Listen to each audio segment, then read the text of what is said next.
Esta conferencia comenzará a grabarse. Bien, pues vamos a dar comienzo a una nueva sesión de comentarios a las enseñanzas de Set. Esta vez lo hacemos con el libro Habla Set y vamos a empezar la segunda parte, segunda o tercera parte, ahora mismo creo que es la tercera parte del capítulo 8, el dormir, los sueños y la conciencia.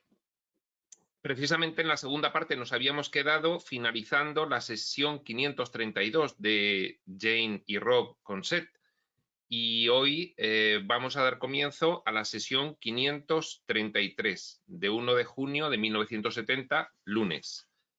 En la segunda parte había aventurado que tendríamos una tercera parte y seguramente una cuarta parte, pero quizás se quede solo en una tercera parte. En cualquier caso, lo veremos sobre la marcha, si habrá tercera solo o tercera y cuarta. En las dos primeras partes habíamos estado viendo cómo Seth nos ha hablado de que nuestros hábitos de sueño y nuestros hábitos en cuanto a la frecuencia alimenticia, el número de veces que comíamos, pues no era lo más adecuado para nuestro mejor funcionamiento de la conciencia, en el sentido del mayor aprovechamiento de los atributos internos del ser. Pues en resumen nos estaba comentando Seth que el hecho de imponernos artificialmente el dormir durante largos periodos, pues 8 o 9 horas, y luego el estar en vigilia pues las otras 15 o 16 horas del día, que forzaba, polarizaba, dualizaba artificialmente pues nuestra mentalidad, el funcionamiento psicológico, y eso tenía pues múltiples efectos, tanto fisiológicos en el cuerpo físico como en cuanto a la atención y a alterar los ritmos naturales de la conciencia, que no es como un continuo siempre con la misma intensidad, sino que bueno, pues tiene un cierto vaivén, y eso pues tiene unas razones de ser que él nos ha estado explicando, y que alterarlos artificialmente debido a que por un conjunto de creencias y a unas costumbres en cuanto a nuestra forma de vida, el que nos imponemos unos horarios demasiado polares de dormir demasiadas horas seguidas y luego estar en vigilia demasiadas horas seguidas, o de alimentarnos con 2 o 3 comidas al día muy potentes, pues no favorecía el mejor funcionamiento de la conciencia en este entorno físico-material. Bueno, en esta sesión 533 y en la 564, Seth continúa con esa explicación, la va terminando, y hoy pues es lo que toca que veamos, con lo cual en la página 143 del libro regular, esta sesión 533 que comienza dice así: Seth nos transmitió 5 páginas de datos personales para Jane y para mí antes del material que sigue. Continuó con el dictado del capítulo 8 de su libro después de una pausa a las 22:10. Es decir, a las 21:20 comenzaron con Seth, que les dio un material estrictamente para ellos, específico para ellos, personal, y luego a las 22:10 pues ya continuó con el dictado de su libro, en este capítulo 8, el dormir, los sueños y la consciencia. Y quiero hacer una pequeña aclaración terminológica antes de continuar, y es la siguiente. Es el uso de la palabra conciencia o el uso de la palabra consciencia, con S o sin S. Pues esto siempre me ha dado la sensación de que traía cierta confusión. Y yo voy a expresar cómo lo utilizo y voy a expresar cómo lo utilizan los textos en general. En general, la conciencia es el estado de estar consciente. En ese sentido, pues podría ser, digamos, un antónimo a la inconsciencia, conciencia e inconsciencia. Yo, sin embargo, prefiero utilizar como antónimos consciencia e inconsciencia, porque creo que desde que hemos atribuido por las revelaciones espirituales el término conciencia a el estado experiencial que tiene el ser dentro del sueño, que es la conciencia, pues a partir de ahí me gusta diferenciar conciencia refiriéndome a ese estado experiencial del soñador de consciencia, que es precisamente pues la alta representación o alta intensidad de representación de contenidos mentales que tenemos en la fase de vigilia en nuestra experiencia físico-material, para diferenciarla de la inconsciencia, que es la baja intensidad de representación de contenidos mentales que tenemos, bien sea en la fase de vigilia o bien sea en la fase de sueño. Entonces, bueno, pues muchos textos o la mayoría de los textos a la consciencia le siguen denominando conciencia. Por ejemplo, pues podríamos decir, bueno, ¿y por qué no dicen estar consciente? Bueno, pues porque terminológicamente en la lengua española se dice estar consciente, pero sin embargo en el sustantivo, la conciencia, al haber aparecido ese otro significado a partir de la revelación espiritual, que es la conciencia trascendente, la conciencia fuera del cuerpo físico, pues a mí me gusta hacer la diferenciación entre esa conciencia, que también es una consciencia, de la conciencia que tenemos aquí como cuerpo físico, a la cual me gusta llamarle consciencia, ¿de acuerdo? Es, bueno, pues simplemente una forma de utilizar esos términos que a mí, pedagógicamente, explicativamente, me parece más adecuada. Bien, por eso, en algunos casos, yo sustituyo cuando leo conciencia y se refiere a la conciencia de vigilia, yo lo sustituyo por consciencia, que es la conciencia en el estado de cuerpo humano, y dejo el término conciencia para la consciencia fuera del estado del entorno físico-material en el cuerpo humano. Nada más. No sé si lo he aclarado o he contribuido a liarlo algo más, pero bueno, es para que se sepa por qué a veces sustituyo consciencia, es decir, sustituyo cuando el libro dice conciencia, lo sustituyo por consciencia, porque me parece que queda más claro.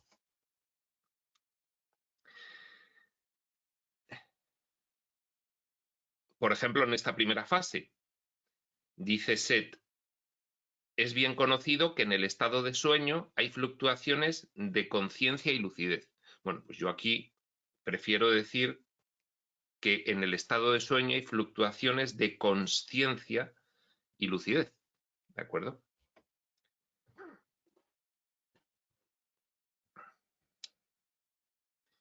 Bueno, pues empieza.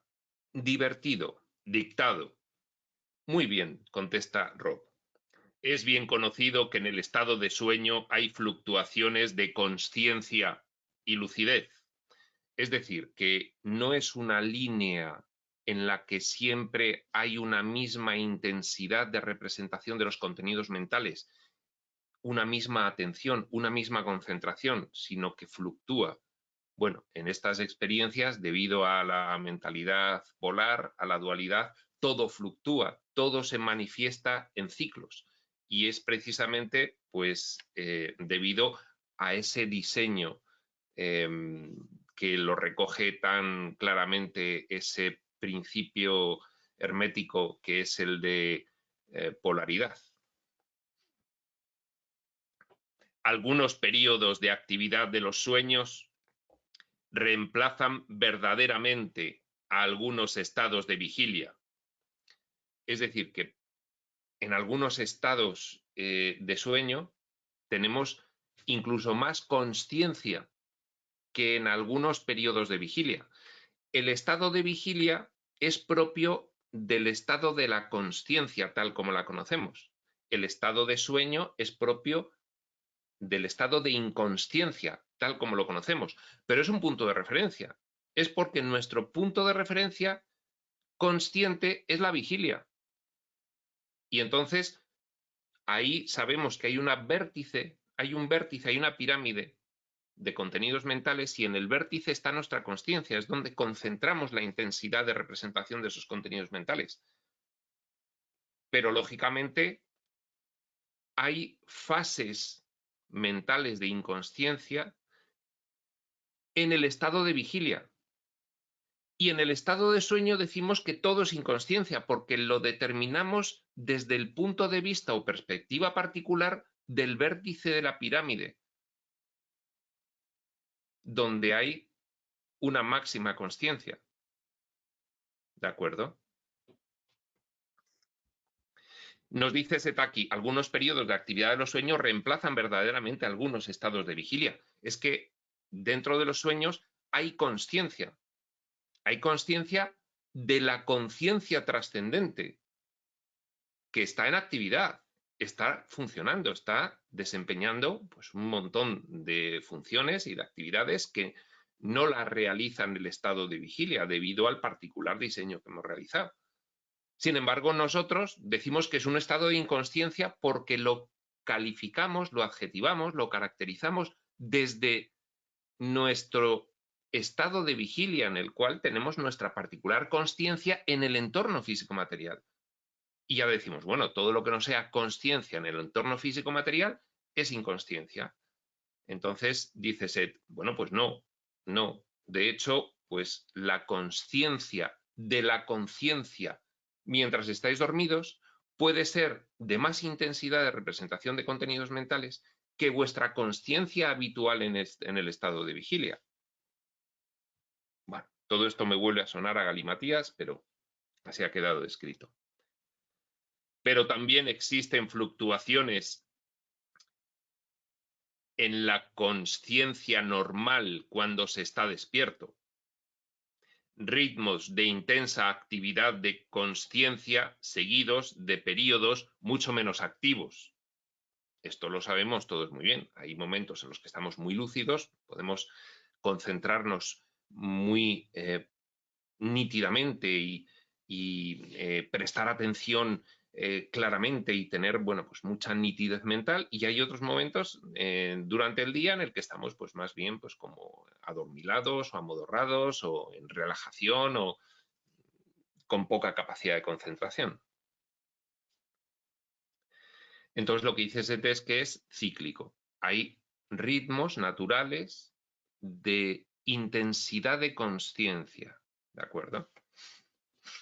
Algunos estados de vigilia son, por supuesto, muy parecidos a los estados de sueño. A veces uno se funde con el otro y así el ritmo pasa desapercibido. Estas gradaciones de consciencia están acompañadas de cambios en el organismo físico. Es decir, en esos ciclos de intensidad de consciencia que se produce en el vértice de la pirámide de los contenidos mentales, pues ya sabemos que en el vértice están los conscientes, los que estamos en cada momento representándonoslos con alta intensidad. Y luego está toda la base de la pirámide de contenidos inconscientes, que los podemos recuperar si hacemos un esfuerzo. Voy a acordarme de tal acontecimiento y entonces lo recuperas. O voy a fijarme en qué estoy ahora mismo sintiendo. Y entonces, bueno, pues haces una recuperación de un contenido mental, en este caso de la consciencia de tus propias emociones, por ejemplo, que en ese momento pues no estás prestando atención a él, ¿de acuerdo? Entonces hay ciclos en los cuales hay mayor intensidad de representación y menor intensidad de representación de contenidos dentro del vértice consciente de la pirámide de contenidos mentales del estado de vigilia. Ahí sí está bien dicho.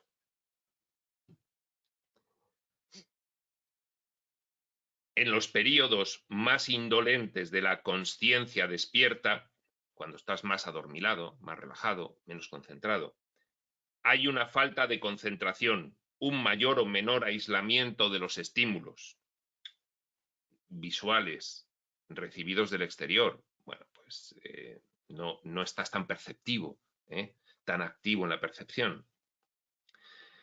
Un aumento de accidentes y por lo general un descenso del ritmo corporal. Pues estás, pues eso, en un estado pues más relajado, menos atento, más torpe, podría así decirlo, en la parte baja del ciclo de la intensidad de representación de contenidos mentales en ese vértice de consciencia del estado de vigilia. 22-28.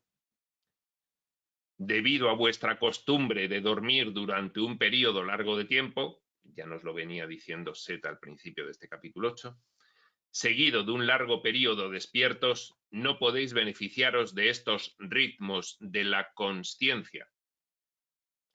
Los puntos máximos se suavizan hasta cierto punto e incluso pasan desapercibidos. Los contrastes agudos y la eficacia natural de la consciencia despierta se utilizan muy raramente. Es decir, que en los puntos álgidos de ese ciclo de intensidad mayor o menor de representación de contenidos mentales, en los puntos altos, que nosotros podríamos aprovechar para realizar pues actividades que exigen más atención y que podríamos hacerlas con más efectividad, pues más eficiencia, o bien que fuesen eficaces o no. Pues no lo hacemos porque nos pasan desapercibidos, no los tenemos en cuenta. Sí que últimamente aparecen algunas noticias de estudios de los neurólogos, de los psiquiatras, en los que se dan cuenta de que hay momentos del día en los que estamos bastante más elevados en esa concentración y en esa capacidad de razonamiento, raciocinio, conocimiento, como queramos describirlo, que en otros momentos. Bueno, pues un momento muy claro en el que estamos bastante más relajados es cuando estamos haciendo la digestión. Pues después de comer, pues hay un bajón. Hay un bajón pues porque las energías se están destinando a una actividad con mucha intensidad que requiere mucha energía, como es la digestión, y entonces, bueno, pues eso resta energía para los procesos mentales de las células del resto del cuerpo, por ejemplo, las cerebrales o las musculares, ¿no? Cuando acabas de comer, pues te entra sueño y lo que quieres es descansar. Bueno, pues esos estudios ya se están haciendo hoy en día y es a lo que en 1960, en la década de los 60, se está refiriendo Seth. Tenéis que poner más atención a esos ciclos naturales para intentar amoldaros a ellos. Es decir, hay unos ciclos que, sin embargo, vosotros, en vez de amoldaros a ellos, montáis sobre la base de vuestras creencias y de vuestras costumbres otros ciclos que no coinciden con estos y entonces lo estáis aprovechando pues de una manera que no es óptima. Esto es a lo que se refiere Seth. Y esto tiene repercusiones, ya hemos dicho, en muchos otros aspectos de la experiencia. Tiene repercusiones a nivel energético, a nivel de salud, a nivel, bueno, pues de creatividad, de atención al ser interno y a la información que puede llegar por ahí. Bueno, incluso de discernimiento espiritual, por supuesto.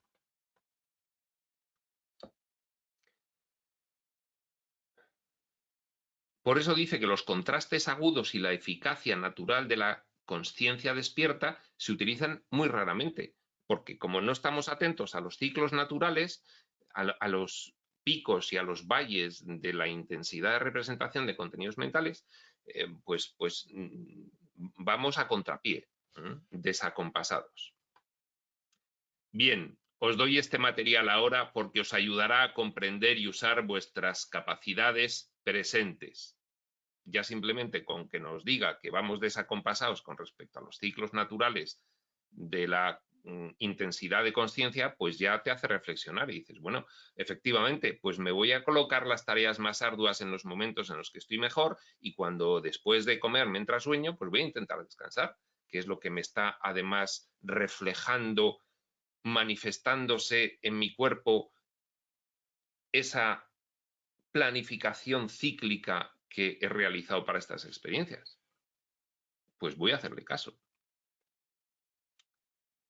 Le estáis exigiendo demasiado a vuestra consciencia normal de la vigilia, ya que suavizáis sus altibajos de actividad y a veces le pedís que vaya adelante a toda marcha cuando está en un periodo de baja actividad. Pues, por ejemplo, cuando después de comer te fuerzas a hacer un trabajo que te exige demasiada concentración.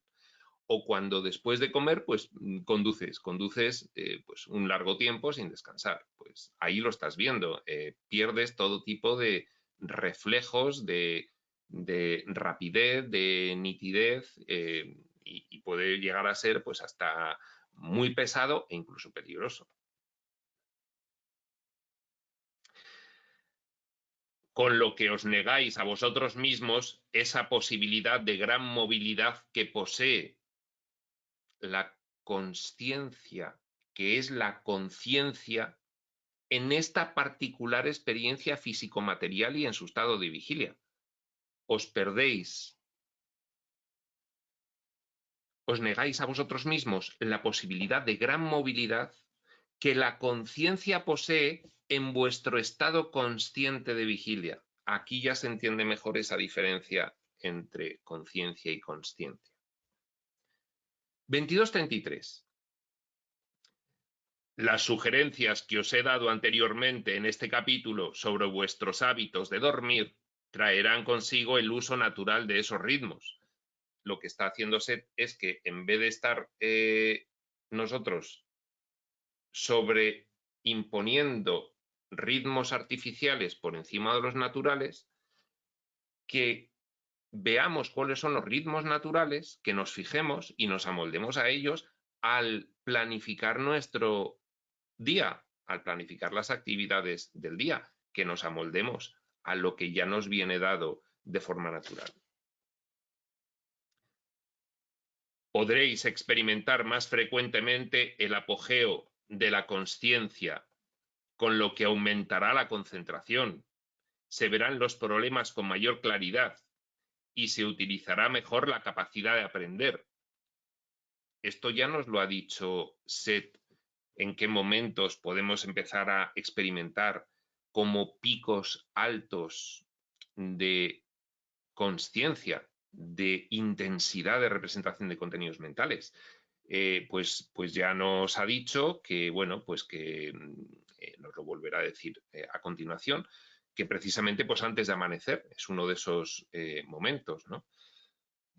Entonces, bueno, pues es lo que nos conmina a que empecemos a realizar y a darnos cuenta. Con anterioridad, durante el día, yo había comentado con Jane, dice Rob al escribir sus notas, que el adverbio mucho estaba apareciendo en el texto del material con bastante frecuencia. En ese momento, Seth Jane se inclinó hacia adelante y sonrió burlonamente. Y se utilizará mucho mejor. Siempre este humor constante de Seth al manifestarse. Contesta Rob, sí. Sigue Seth. Ese largo periodo que tiene la consciencia. Aquí está bien decir conciencia. Ese largo periodo que tiene la conciencia en estado despierto, en estado de consciencia de vigilia, sin periodos de descanso, desarrolla sustancias químicas en la sangre que luego se eliminan durante el sueño. Es decir, si estamos durmiendo 8 o 9 horas, pues son 8 o 9 horas que se están produciendo sustancias químicas por las glándulas endocrinas necesarias para la actividad, para la alta actividad, que luego pues se encarga de equilibrar el cuerpo. Cuando digo el cuerpo ya sabemos quién equilibra todo, ¿no? En estado de sueño. Entonces dice que no es lo mismo, por lo tanto, pues estar emitiendo esas sustancias 4 o 5 horas que 8 o 9 horas. Pero mientras permanecen en el cuerpo esas sustancias químicas, le producen indolencia y bajan el nivel de concentración consciente. Es decir, son sustancias químicas necesarias para la actividad corporal en estado de vigilia, para el movimiento, para... En fin. Pero a su vez, que son necesarias, el que permanezcan en el cuerpo le hace al cuerpo entrar en somnolencia, ¿de acuerdo? Eso es lo que dice. Indolencia, dice concretamente Seth. Indolencia es más allá de somnolencia. Indolencia es como que empiezas a perder sensibilidad con respecto a lo que ocurre a tu alrededor. Indolencia es que te deja de doler lo que ocurre alrededor, sí, cierto distanciamiento. Y bajan el nivel de concentración consciente. En consecuencia, el periodo largo de sueño al que estáis acostumbrados resulta necesario. Claro, ¿por qué? Porque si tú estás 16 horas despierto y estás emitiendo esas 16 horas tus glándulas endocrinas, esas sustancias químicas, pues luego necesitas un largo periodo de sueño para poder equilibrar esa emisión que has realizado. A esto se está refiriendo Seth. Si te fuerzas a estar despierto 16 horas, pues luego el cuerpo va a necesitar 8 o 9 horas para liberarse de las sustancias. Por eso no te tienes que forzar a estar despierto 16 horas, porque eso no es el ciclo natural de la conciencia manifestándose en este entorno físico material. No debiera ser.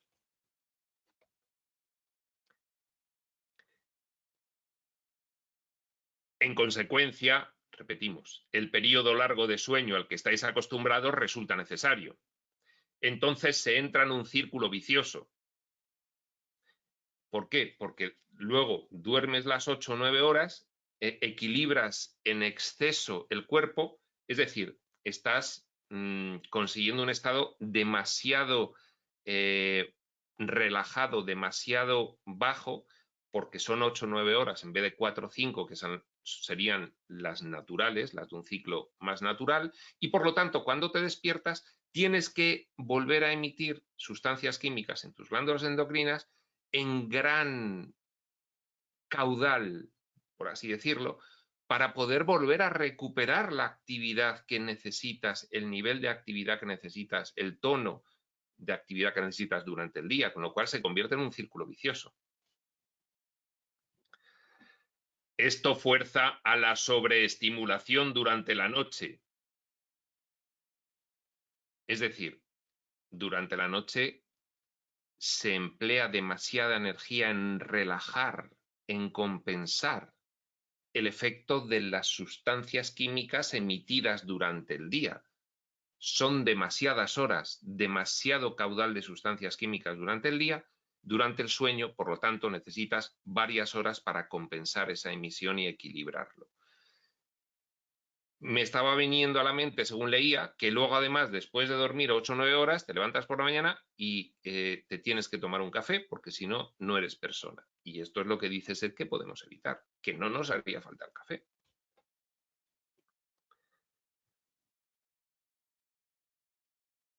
Esto fuerza a la sobreestimulación durante la noche, aumenta el trabajo del cuerpo por las noches y lo obliga a realizar constantemente durante largos periodos purificaciones físicas que podrían realizarse perfectamente en periodos de descanso más breves. Estas sustancias químicas que estamos emitiendo durante el día, en fase de vigilia, para tener el cuerpo activo, bueno, pues son incluso proteínas que ya todos conocemos, que manejamos con soltura porque las leemos en los medios de comunicación y tal. Pues sería pues, las endorfinas y todas estas cuestiones que te mantienen activo. Pero claro, 16 horas de endorfinas es demasiadas endorfinas. Eso al final dice Seth que hay que compensarlo y equilibrarlo en la fase de sueño y que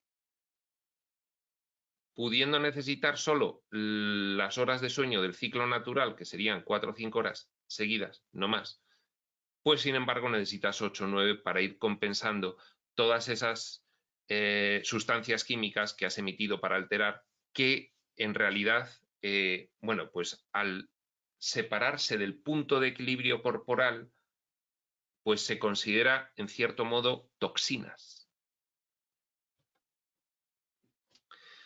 Por eso dice que esto fuerza a la sobreestimulación durante la noche, aumentando el trabajo del cuerpo y obligándolo a realizar constantemente durante largos periodos purificaciones físicas que podrían realizarse perfectamente en periodos de descanso más breves. Otra consecuencia, el ego se siente amenazado por la larga ausencia que debe soportar. El ego, que está plenamente consciente y activo en la fase de vigilia, cuando te duermes, pues está en suspenso, está inactivo. El ego de funcionamiento en este entorno físico-material en fase de vigilia. Tú te duermes y se queda en suspenso. Entonces, fíjate lo que dice Seth. Se siente amenazado por la larga ausencia que debe soportar. Se vuelve receloso del sueño y pone barreras a los sueños. Gran parte de todo este proceso es muy artificial. Es decir, que el ego, que considera que su dominio sobre el decisor se produce completamente en la fase de vigilia, cuando duermes, él está soltando las riendas y entra el funcionamiento de la conciencia trascendente, del ser interno, de las otras dimensiones, a operar. Y entonces se pone celoso. Esa parte de ti que tiene bien sujetas las riendas en la fase de vigilia, si estás demasiado tiempo dormido, se pone celoso, receloso y pone barreras a los sueños. Se siente amenazado por la larga ausencia de tener las riendas bien tomadas en la fase de vigilia. Se siente amenazado. Dice, a ver, ¿qué es lo que ocurre? Que yo estoy perdiendo el control. Una parte de nosotros se pone celosa de la otra.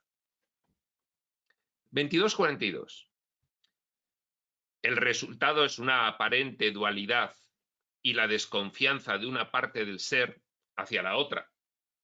Solo nos faltaba eso, desconfiar de nosotros mismos. Bueno, ya estamos viendo que nuestra parte identificada con la oscuridad, que es el ego, que aquí se manifiesta mediante ese implante de diseño fortísimo, en esta enajenación que tenemos en nuestro mundo, pues lógicamente actúa como alguien que pretende tener independencia con respecto a lo que es en realidad. Y entonces, bueno, pues esos atributos de celos y de sentirse amenazado y de estar desconfiado y tal, bueno, pues es lo que le ocurre a esa parte de nuestra mente. Esto lo explica Seth como algo que no debe ocurrir, que, bueno, pues dificulta precisamente lo que nosotros pretendemos, que es recuperar la consciencia de nuestro ser interno total, ¿no? Dice además que el resultado es una aparente dualidad, claro, es más polarización entre la parte de la conciencia que se maneja en la fase de vigilia con respecto a la otra. La parte que se siente amenazada, el ego, pues desconfía y entonces intenta poner barreras y obstáculos a a que el decisor, tú, seas consciente de lo que ocurre en estado de sueño. Y entonces, pues no tienes tanto acceso a la intuición que te proporciona, pues, los recuerdos oníricos de lo que son los sueños, que son, pues, traducciones simbólicas de otras vivencias que has tenido en el estado de sueño, visitando, digamos, pues, otras experiencias fragmentarias y otros niveles de conciencia y dimensionales. Y entonces, bueno, pues aquí el ego dice, no quiero que el decisor se me despiste del día, que aquí es donde tiene que estar concentrado, porque si no yo desaparezco. Esto es algo que ya nos lo ha explicado con bastante claridad un curso de milagros. El ego se siente celoso y utiliza todas las artimañas posibles para que el soñador instanciado en esta experiencia no se despiste y se crea que esta experiencia es real, con lo cual sostenga a esa parte de la conciencia egoica como única reina y señora de la situación. Pero dice Seth que durante este proceso se pierde mucho material creativo de gran valor práctico. Claro, porque si el ego se siente amenazado, impide que el decisor acceda desde esta experiencia al resto de su ser interno y a todo ese flujo de información que viene de allí, a esa creatividad, a esa intuición, a esa inspiración. El ego lo corta. Ahora mismo el 99% de la gente está así, con una gran dicotomía. No, no, aquí lo único que vale es el mundo y tal, y todo lo demás es sueño y se acabó. Y no andemos inventando teorías porque no tienen ninguna utilidad. Bueno, pues ese es el resultado de que el ego se sienta amenazado, que se vuelva receloso, que ponga barreras a los sueños. Y nos dice Seth, y ocurre porque si estás 8 o 9 horas, pues el ego dice, tantas horas sin tener las riendas de gobierno de estas experiencias. Pues no, pongo barreras. Todo esto sucede, claro, por supuesto, a nivel inconsciente. Los procedimientos mencionados en todo este capítulo 8 para mejorar esa situación. Pues dormir menos y, en fin, comer pues más veces. Dormir menos más veces, comer menos más veces, ¿no?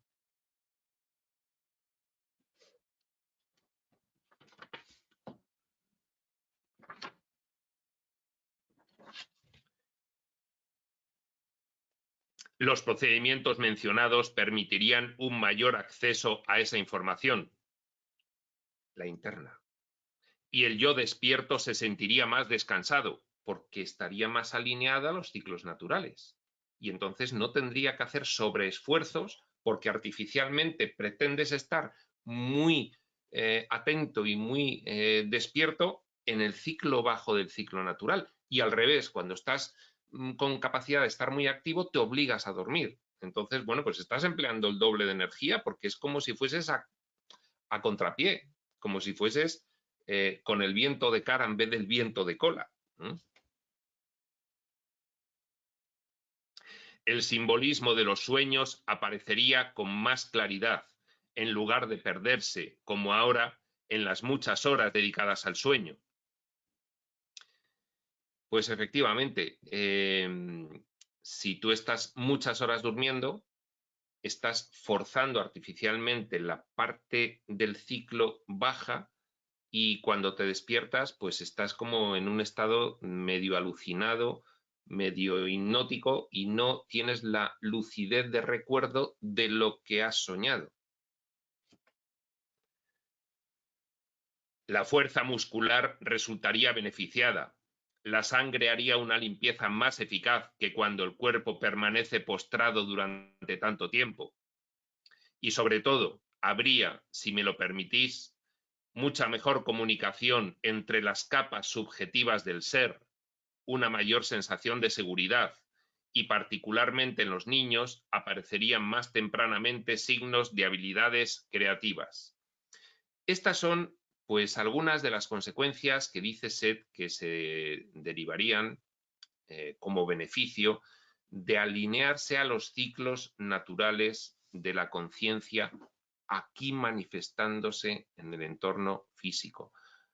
Los naturales, no los que nosotros venimos a imponer como consecuencia de nuestras creencias y de nuestras costumbres y de la referencia externa, que es la que viene finalmente pues imponiendo a raíz también de avances científicos que no tienen en cuenta pues cuestiones más profundas, más filosóficas, más espirituales, y bueno, pues que poco a poco también la ciencia pues va tendiendo y va convergiendo hacia esta información un poco más profunda, porque bueno, pues sí que últimamente ya se empieza a oír que la cuestión de alinearse a los ciclos naturales es mucho más saludable que no hacerlo y que imponerse artificialmente pues ciclos conforme a lo que determina cualquier otra cuestión externa o ajena a tu misma sensación interna, ¿no?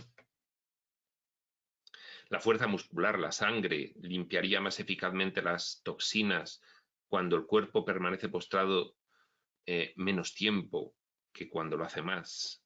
Mejor comunicación entre las capas subjetivas del ser, es decir, recordarías más tus visitas nocturnas a otras dimensiones de experiencia. Podrías recibir un flujo de información bastante más fluido y natural. Y los niños incluso pues tendrían más tempranamente signos de habilidades creativas, pues, artísticas, humanísticas, musicales, científicas, etc. Porque estás más en contacto, con un contacto mejor, dado que es más natural, porque respeta los ciclos de intensidad de la conciencia manifestándose aquí, y de esa forma pues vas acompasado, no desacompasado. Ahora podéis tomar un descanso o terminar la sesión, como prefiráis. Nos tomaremos un descanso, dice Rob, de 22:50 a 23:04. Sigue Set. Una conciencia clara. Aquí sí, una conciencia clara, ordenada, brillante y poderosa necesita... Pues no, estaba bien. Una conciencia clara, ordenada, brillante y poderosa necesita periodos frecuentes de descanso si quiere mantener su eficacia e interpretar correctamente la realidad. Fijaos, aquí está el discernimiento espiritual también, e interpretar correctamente la realidad. Ya no es solamente una cuestión que se podría quedar en el nivel psicológico. Los psicólogos te podrían también aconsejar, mira, acompásate con tus ciclos naturales porque vas a estar más vívido, más lúcido, más discernidor de lo que ocurre fuera. Bueno, pero esto más profundamente también afecta al discernimiento espiritual. El discernimiento espiritual en este sentido sería las certezas que te llegan por la comunicación interna de otras experiencias dimensionales, de lo que ocurre en el árbol del ser interno, que en la fase de vigilia cortas completamente. Fijaos, todo esto obedece sencillamente al diseño. El diseño particular de las experiencias que tiene el soñador en el nivel físico-material es de completa estanqueidad. Por eso solamente hay una fase consciente de la conciencia en el estado de vigilia, porque es muy estanca con respecto a todo el árbol de experiencias multidimensionales del ser. No se entera de nada más de lo que ocurre por aquí. Tiene nada más que un piquito de la parte alta del vértice del conocimiento total que tenemos en nuestro estado natural, nada más que una gotita en el océano, mantiene aquí protegiendo que no se vea contaminada por la información interna, para que el decisor en estas experiencias se identifique plenamente con ese diseño polar y no se dé cuenta de lo que ocurre y no pueda salir de su confusión. Por eso, pues, dice Seth que para poder expandir la consciencia, que es lo que necesitamos hacer para la evolución espiritual, y aquí en estos ejemplos se comprende muy bien, una conciencia clara, ordenada, brillante y poderosa, necesita periodos frecuentes de descanso si quiere mantener su eficacia e interpretar correctamente la realidad. Interpretar correctamente la realidad. ¿De dónde me viene esta información interna? Eso significa que la realidad es diferente de lo que aquí, desde que he nacido físicamente, me ha parecido percibir. Hay una realidad trascendente que además rige sobre esta. Y toda esa información que viene en los textos de espiritualidad, pues puedes integrarla mucho mejor y obtener certezas más claras y más nítidas si estás alineándote a los ciclos naturales de la conciencia aquí manifestándose en el entorno físico-material y no a los artificiales, porque eso te permite un mayor acceso a la información interna. De lo contrario, distorsiona todo lo que percibe, que ese es el propósito del ego, que distorsione lo interno y se fije nada más en lo externo. Las curas de sueño o de descanso, periodos muy extensos de sueño, resultan de ayuda como terapia en algunos casos. No porque el dormir durante un largo periodo sea beneficioso, sino porque la persona ha creado tantas toxinas que necesita dormir durante esos largos periodos. Pues, por ejemplo, pues en el caso de las adicciones, ¿no? La persona que se adicta al alcohol o a las drogas, pues está introduciendo tantas toxinas en su cuerpo en los periodos de vigilia que luego necesita largos periodos de sueño. O una persona que por problemas físicos o mentales, pues se está medicando. Y al final, pues esas medicinas son químicos ajenos a los producidos por las glándulas endocrinas. Las glándulas endocrinas te lo producen de una forma natural, esos químicos acceden al cuerpo de una forma artificial y para el cuerpo suponen toxinas que luego debe depurar en fase de sueño y necesita largos periodos de sueño. Dícese, bueno, pues ahí es normal, no porque dormir sea mejor, sino porque es que hay que equilibrar lo que ha ocurrido en la fase de vigilia previa, hay que equilibrarlo luego en la fase de sueño. Si en la fase de vigilia previa, o bien porque has estado despierto muchas horas y de forma natural las sustancias químicas que has emitido, pues hay que equilibrarlas y necesitas más tiempo durmiendo para ello, o bien porque en tu fase de vigilia has introducido en tu cuerpo muchas toxinas artificiales externas, medicamentos, drogas, alcohol, mala alimentación, y entonces luego necesitas más sueño.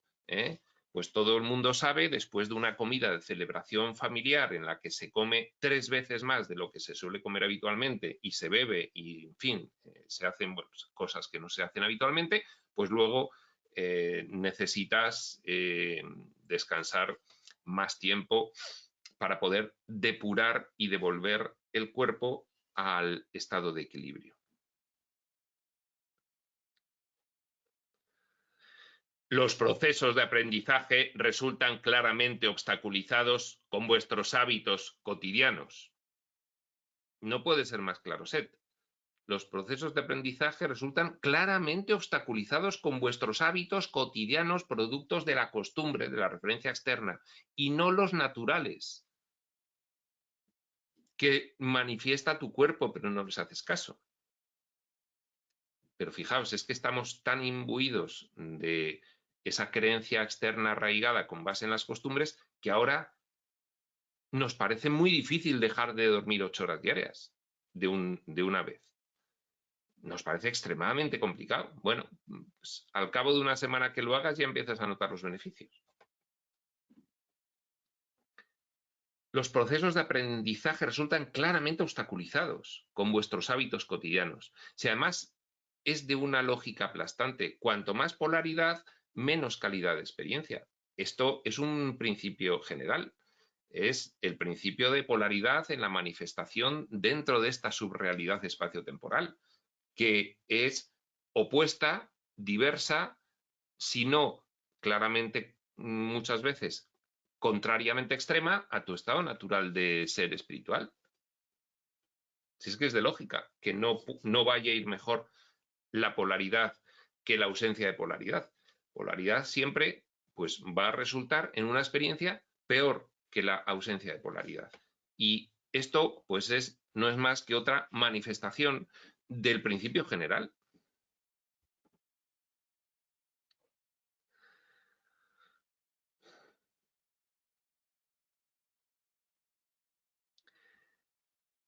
Los procesos de aprendizaje, repetimos, resultan claramente obstaculizados con vuestros hábitos cotidianos, ya que hay ciertos periodos en los que la consciencia está sintonizada con el aprendizaje y en cambio vosotros forzáis el aprendizaje durante periodos mínimos no reconocidos. Hay ciclos naturales de la conciencia manifestándose aquí y otros que no son naturales. Tú impones los tuyos propios que no son los naturales y entonces no estás acompasado. Las capacidades psíquicas y creativas resultan postergadas, retrasadas o sencillamente relegadas a un segundo plano, a causa de esta división artificial, lo cual trae consigo dualidades, mayor polaridad, que afectan a todas vuestras actividades, a todas. En algunos casos, literalmente os forzáis a dormir cuando vuestra consciencia podría estar en un punto de máximo rendimiento. Esto sucede casualmente en el periodo anterior al alba. Esto lo había dicho ya al principio del capítulo. Por el contrario, en ciertos momentos de la tarde, la consciencia baja y necesita un descanso que le es negado. Pues después de comer, sin ir más lejos. O cuando ya llevas pues varias horas de actividad y entonces dices, no, pero es que tengo que cumplir el horario laboral y me esfuerzo a estar 2 horas más o 3 horas más cuando ya el cuerpo te está pidiendo un descanso de forma natural. Si los estados de conciencia despierta, de consciencia, se examinasen como se examinan actualmente los estados de sueño, que ya ocurre ahora en estas 2 últimas décadas del siglo XXI, claramente, pero empezó a ocurrir ya en los 90, advertiríais que hay un rango de actividad mucho mayor de lo que podríais suponer. Es que no nos hemos fijado en los ciclos naturales de la consciencia, de esa mayor y menor intensidad que se manifiesta durante el día. No nos hemos fijado. Si nos empezamos a fijar y nos amoldamos, nos irá mucho mejor. Ciertos estados de transición se pasan totalmente por alto. Podría decirse que la conciencia realmente parpadea y varía su intensidad. No es, por ejemplo, un rayo de luz continuo. Si nos damos cuenta de que eso es así, amoldémonos nuestra actividad a esos parpadeos, a esos ciclos, a esos cambios de intensidad de la consciencia. Vayamos a favor de la corriente, no contracorriente. Sí, es lógico. Es lógico de toda lógica.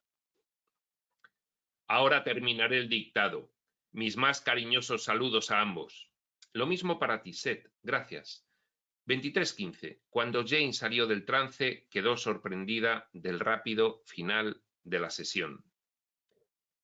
Bueno, pues resulta que nos ha llevado la sesión 533, 54 minutos, y la sesión 534 es larga.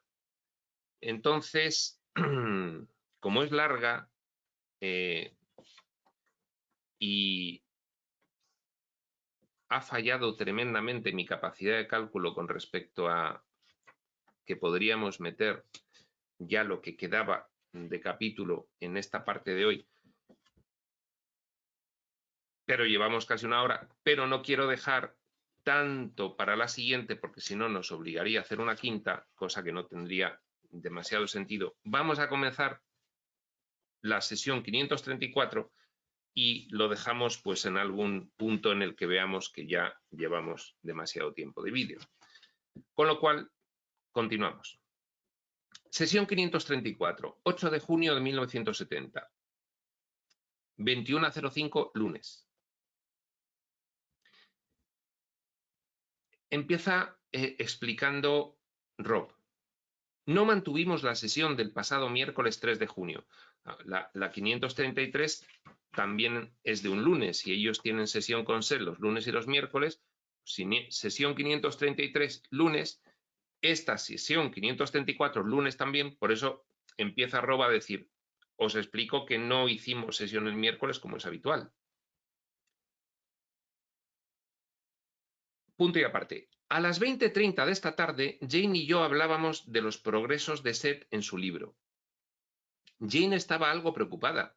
Ahora no leía el libro, pero se daba cuenta de que Seth no estaba siguiendo fielmente el esquema que nos había dado antes de empezar el dictado capítulo a capítulo. Le dije que, en mi opinión, Seth lo estaba presentando tal como él quería que quedara. Estuvo de acuerdo en que ella debía limitarse a relajarse y dejar que continuase. Bueno, pues por un lado, que quede claro que cuando Jane está canalizando a Seth, no se entera de lo que dice. Está semi-inconsciente. Seth ha tomado el cuerpo de Jane, con lo cual ella, para saber lo que va diciendo Seth, tiene después que leer las notas de Rob. Y por eso, pues nos dice aquí que aunque ahora Jane no estaba leyendo el libro, porque bueno, Jane a veces después va leyendo las notas de Rob y otras veces no. Sencillamente no lo hace y espera a que se termine un capítulo entero o algo así, ¿no? Entonces, en este momento no estaba leyendo el libro, pero sin embargo estaba preocupada porque se estaba dando cuenta de que Seth no estaba siguiendo el esquema que había dado al principio. Y entonces le dice Rob, relájate, no te preocupes, que Seth sabe lo que hace. Y entonces ella dice, es verdad, porque me estoy preocupando cuando es Seth el que es su libro y él sabrá bien por qué no sigue el esquema que dio al principio o que no. Y con esto, fijaos, sale a relucir otra cuestión. Y es que los seres ascendidos, elevados, como Seth, no son autómatas que se sujeten obligatoriamente a lo que previamente determinan, sino que el libre albedrío opera en ellos con una viveza absolutamente presente. Seth está cambiando el esquema inicial que dio, pues porque le apetece, porque le parece conveniente de cara al propósito revelatorio que tiene. Ha cambiado de idea, sencillamente. Bueno, pues esto es lo que se pone de manifiesto. Sigue diciendo Rob. Quisiera describir ahora 2 episodios que nos sucedieron a Jane y a mí antes de que diese comienzo la sesión. Además, mi experiencia se transformó en otra después de empezar la sesión, pero ya lo relataré más tarde. Bueno, esta sesión 534 es una sesión un poco especial, porque se va leyendo el libro de Seth, habla Seth, pero a su vez se va entremezclando con estas 2 experiencias que tuvieron Jane y Rob. Entonces, la lectura de esta sesión puede hacerse algo confusa. Entonces, por eso pues, iremos en cada momento señalando e intentando explicar el significado de lo que dice Seth y luego, por otra parte, atender a esas experiencias de Rob y Jane que se van entremezclando en el texto de Seth. 1. Primera experiencia que empieza a relatar Rob que les ocurre a Jane y a él. 1. Cuando estábamos sentados esperando que comenzase la sesión, Jane me dijo que la cara de Joseph en mi viejo retrato al óleo de Ruburt y Joseph hay una nota. Dice, esta pintura puede verse en el material de Seth. De hecho, ya hemos pasado el capítulo en el que se analiza esta pintura en el material de Seth, publicado por Prentice Hall, Inc. en 1970. Bueno, pues efectivamente, yo creo que merece la pena que veamos en el material de Seth precisamente pues ese dibujo que hace Rob de Rupert y Joseph. Rupert y Joseph son dos existencias, dos vidas físicas anteriores de Jane y Rob, que coincidieron además con Seth. Seth en estado físico también. Entonces, hay un retrato que es este. Dice, doble retrato de Rupert y Joseph. Este representa los yoes totales de Jane y Rob, suma de sus personalidades que han reencarnado. Bueno, pues es un poco la personalidad fragmento que ha ido teniendo diversas vidas físicas, ¿no? La personalidad fragmento más representativa de Jane y Rob en esta vida es Rupert, por parte de Jane, y Joseph, por parte de Rob. Y entonces resulta que le sugirió Seth a Rob que pintase por intuición cómo resultarían ser Rupert y Joseph. Y entonces les pinta, y entonces son los de arriba, y abajo hay una foto en la que aparecen Jane y Rob, su marido, delante del cuadro que pintó Rob, guiándose por su intuición de los que serían Rupert y Joseph, ¿no? Bueno, pues ahora mismo se está refiriendo a esa pintura de Rupert y Joseph. Repetimos, que ahora se entenderá. 1. Cuando estábamos sentados esperando que comenzase la sesión, Jane me dijo que la cara de Joseph, en mi viejo retrato al óleo de Rupert y Joseph, le estaba sonriendo desde su lugar en la pared del cuarto de estar. La cara de Joseph estaba sonriendo. Es decir, esta cara de esta persona más morena que la otra. Y entonces, pues volvemos a enseñarlo para que se vea cuál es la cara que estaba sonriendo. Entonces, la cara que estaba sonriendo es esta, más de lo que está sonriendo ahora. Es a lo que se está refiriendo. Cuando Jane se dio cuenta de la sonrisa, apartó la mirada del cuadro y luego volvió a mirarlo rápidamente. La sonrisa seguía allí. Dijo ella. Duró aproximadamente 2 minutos, justo antes de comenzar la sesión a las 9. Jane estaba frente al cuadro, sentada en su mecedora Kennedy, pero yo le daba la espalda debido a mi posición en el sofá.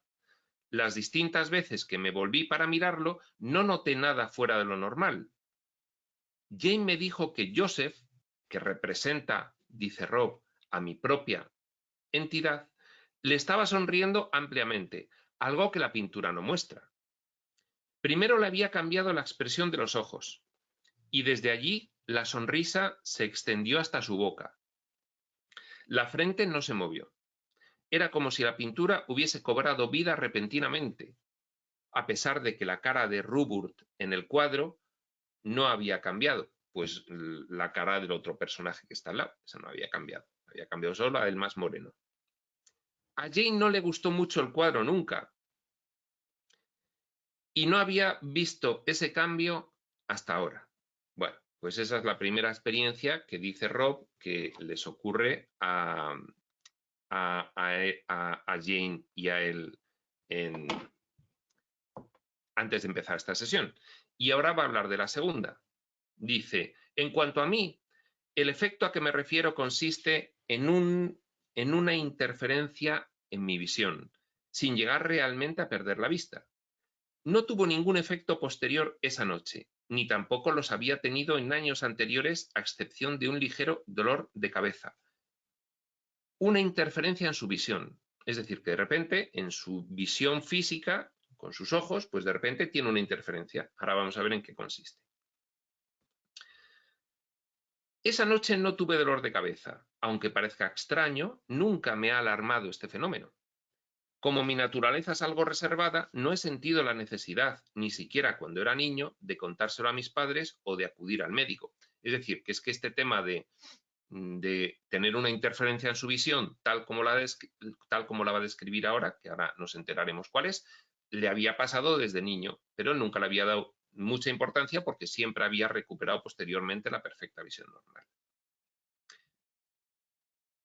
Probablemente la ausencia de efectos secundarios y la continua claridad de mis procesos mentales me deben de haber tranquilizado. Por eso nunca pues dijo nada. La experiencia, que siempre me recuerda a un espejismo, comenzó con una pequeña luz brillante en forma de diente de sierra, justo a la derecha de mi línea central de visión. Una especie de pirámide brillante, diente de sierra, ahí a la derecha de su ángulo de visión. Al rememorar entonces episodios casi olvidados, supe que este dibujo brillante y trémulo podía extenderse de tal manera que, si yo miraba a un objeto, éste se borraría, aunque yo conservara la visión periférica. Es decir, que ese triángulo, entiendo yo, brillante, cuando miraba a un objeto, pues como si se pusiese delante del objeto, entonces no veía donde estaba centrando la vista y, sin embargo, sí conservaba la visión periférica.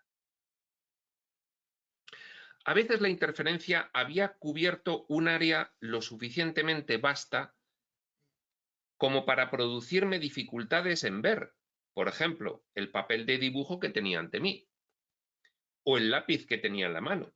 A veces era pues bastante ancha esa interferencia de visión y limitaba mucho el área central de la vista y dejaba pues cada vez menos espacio al área periférica.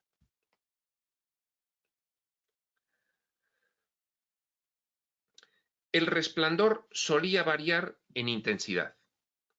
En una ocasión me tendí y cerré los ojos porque eso era lo mejor que podía hacer. Tales efectos solían durar como máximo 1 hora, a veces menos.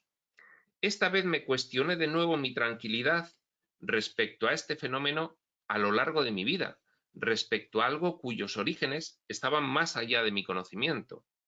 Cuando la interferencia había sido lo bastante grande para cubrir la mayor parte de mi campo visual, de su ángulo de visión, había experimentado una sensación peculiar de oscuridad y luz a la vez, mientras el mundo objetivo se volvía indistinguible dentro de lo que solo puedo describir como un campo de dibujos alternados de luz y oscuridad que poseían un fondo aterciopelado.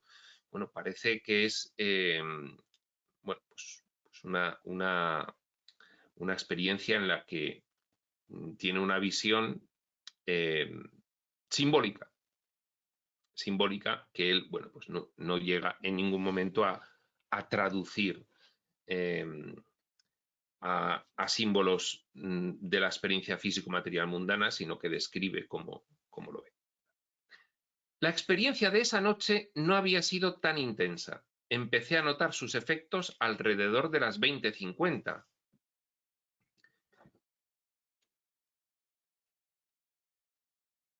Esta sesión empezó a las 21:05, pero Jane y Rob estaban comentando todas estas cuestiones del libro de Seth a las 20:30. Entonces, 20 minutos más tarde, a las 20:50, Rob empieza a notar que eso vuelve a producirse. Ya está familiarizado con ello porque le lleva ocurriendo toda la vida. A las 20:50 empieza a producirse y a las 21:05 empieza la sesión. 20:30, 20:50, 21:05.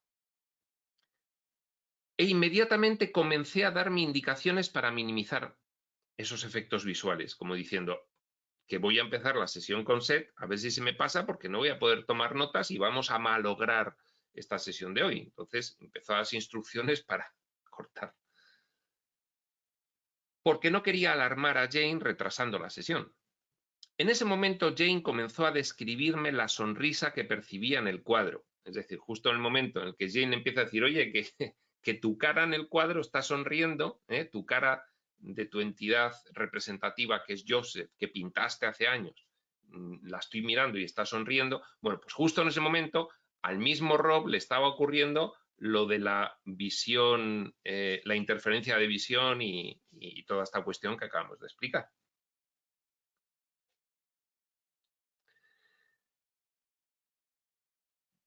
Cuando me pidió que lo comprobase, pude ver el cuadro bastante bien, aunque el efecto de mi visión estaba en progreso. Todavía era un triángulo luminoso pequeñito y no le impedía ver el cuadro. Mis indicaciones para reducir la interferencia de visión, eso que se decía a sí mismo, oye, vale ya, que ahora mismo no es el momento de que me suceda esto. Mis indicaciones para reducirlo resultaron acertadas. Sin embargo, y a la hora de comenzar la sesión, las 21:05, pues ya llevaba 15 minutos con la interferencia de visión, porque empezó a las 20:50. Me di cuenta de que no solo mi experiencia ya había llegado tan lejos como le era posible, sino que ya había comenzado a retirarse. Es decir, había tenido esa interferencia de visión, había ocupado gran ángulo de su visión central, como ya ha relatado que le ocurría otras veces, y estaba empezando a disminuir. A las 21:15, sus últimos vestigios se habían ido y mi visión ya era normal. Aún hay más, sigue diciendo Rob, pues cuando el efecto hubo desaparecido, fue reemplazado por un evento de otra índole, el cual me resultaba nuevo y muy interesante. Las notas que siguen y también el propio Seth explican lo que ocurrió a medida que avanzaba la sesión. Debo añadir que el nuevo efecto incluyó la pérdida gradual, primero de mi habilidad para deletrear y luego para escribir. Jane comenzó a hablar por Seth a un ritmo bastante lento que contrastaba con el ritmo rápido de las últimas sesiones. Cuando empezó la sesión tuve que esforzarme, sigue diciendo Rob, un tanto para ver claramente la página y poder escribir. Y lo vamos a dejar nosotros aquí, en el buenas noches de Seth comenzando la sesión. Página 148 al final, porque llevamos hora y cuarto y al final pues dejamos material suficiente para ocupar una hora en la siguiente parte, la cuarta parte de este capítulo 8 que vamos a tener que hacer porque hoy lo paramos en este mismo instante, en el que Rob ha estado relatando esas dos experiencias, la de Jane viendo cómo en el cuadro de Rupert y Joseph, sus dos yoes más representativos, la cara de Joseph está sonriendo y mientras a Rob, que es el Joseph en esta vida, le está ocurriendo lo de la visión mientras Jane le dice que está viendo su cara sonreír. Bueno, pues antes de que empiece Seth a hablar, lo dejamos. En la siguiente parte ya vemos todo lo que dice Seth en esta sesión 534, que se va a entremezclar con el desarrollo de esta experiencia que ha tenido Rob. Y por lo tanto, sin más, aquí acabamos nosotros hoy, Prospector.